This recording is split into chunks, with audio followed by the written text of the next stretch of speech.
leavers, no, sa workplace mo.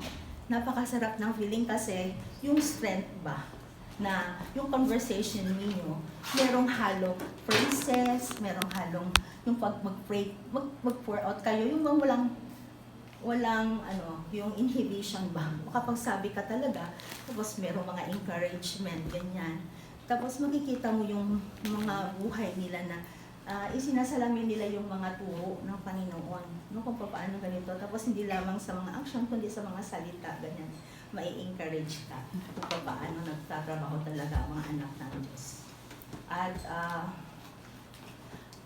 sa mga answered prayer, yun po yung mga binilang ko. Sa mga hindi answered prayer, sa taong ito, sa finances naman challenging kasi hindi dumating yung in-expect namin ng mga kapatid ko.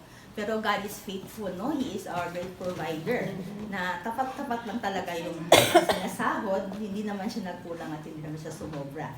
Tapos, yung masteral ko, dahil sa kinuha ko nga itong anak ko, nag-homeschool, hindi ko siya natuloy. At tapos,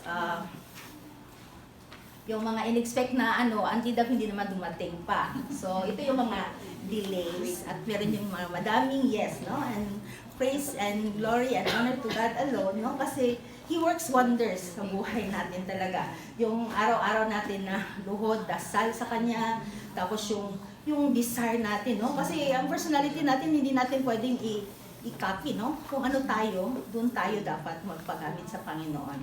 Halimbawa, but if you desire really to be used by God in any way, yung mag-obey ka lang, the Lord will really show, no? Kung paano siya gumalaw sa mga buhay natin at yung mga tao na i-allow niya na kasalamuhan natin sa ating lakad patungo sa Kanya. So, for that, glory and honor to God.